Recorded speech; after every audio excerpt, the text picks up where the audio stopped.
कुसुमा जाजपुर नुआ परिचय 27 एकर परिमित विशाल पुष्करणी एवं नुआ रूप से शोभा पाउछि। जाजपुर जिला सदर महकुमार मध्यभाग अवस्थित यह सुंदर पुष्करणी एवं पर्यटकों मुख्य आकर्षण पलटि। जातीय राजपथर 17 किलोमीटर दूर जाजपुर सदर महकुमा जाजपुर अधिष्ठात्री देवी मां बिरजा दशाश्वमेध पर एवं जाजपुर नुआ परिचय भाव सृष्टि होइछि कुसुमा।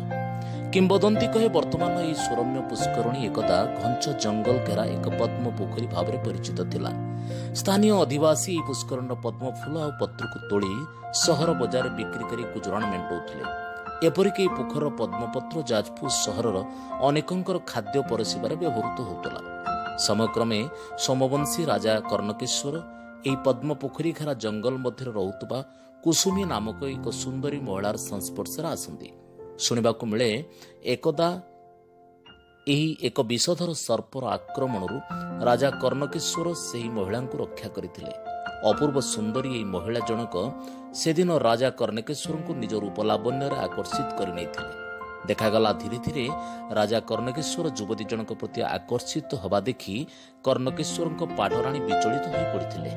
आउ स्थिति एपरी होइतिला जे रानी प्ररोचन योजनाबद्ध भाव महिला जनक हत्या करा जायतिला। आशा करा जाउथला कुसुमीर मृत्यु परे राजा कर्णकेश्वर मन में परिवर्तन आसीबो, पिला परिवार और राज्य शासन रे मन देबे। किंतु ता तो हेला नाई, बरं शौखीन और सौंदर्य विलासी कर्णकेश्वर कुसुमी को मने पकई पकई सर्वदा म्रियमाण हो उठिले।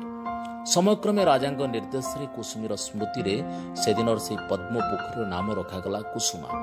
आउ एक अपरूप सौंदर्यमयी महिलांकर मूर्ति मध्य स्थान पाइला पुष्करणी मध्य। आज इतिहास से अस्पष्ट छवि को पुनर्जीवित करिसेंती जाजपुर मान्यवर विधायक प्रणव प्रकाश दास। स्वर्गत अशोक दास सुपुत्र बबी बाबू कुसुमार पुनरुद्धार केवल जाजपुर पर्यटन कहीं समग्र राज्य एक इतिहास सृष्टि करिछि।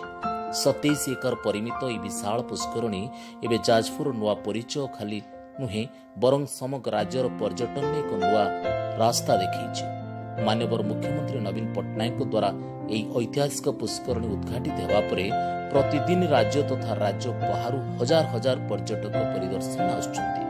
जाजपुर अधिष्ठात्री देवी मां बिरजा दशाश्वमेध घाट प्राचीन जगन्नाथ मंदिर बराह मंदिर परे वर्तमान समस्तंकर आकर्षण केन्द्रबिंदु पलटि कुसुमा। कुसुमार सौंदर्य उपभोग करने प्रतिदिन संध्यारे पर्यटकों भीड़ लगुच। चारिपट को यह भाव सुंदर भाव आबद्ध करा जाकु न देखिले सहज विश्वास करेबने। तेरे दर्शक बंधु एटी कही रखा चाहूँ अति कम जाजपुर नुआ परिचय कुसुमा को थरुटी अंतत पक्षी देखि नापी चेष्टा करंतु। जाजपुर नुआ परिचय ओडिशार पुरातन राजधानी यह परिचय को आपण को निश्चित भल लगे, एथिरे तिलेमात्र सन्देह नाई। आज जाजपुर निश्चित भाव में समग्र राज्य में एक स्वतंत्र परिचय सृष्टि कर परिचय पछरे कुसुमार एक स्वतंत्र ना अछि। धन्यवाद।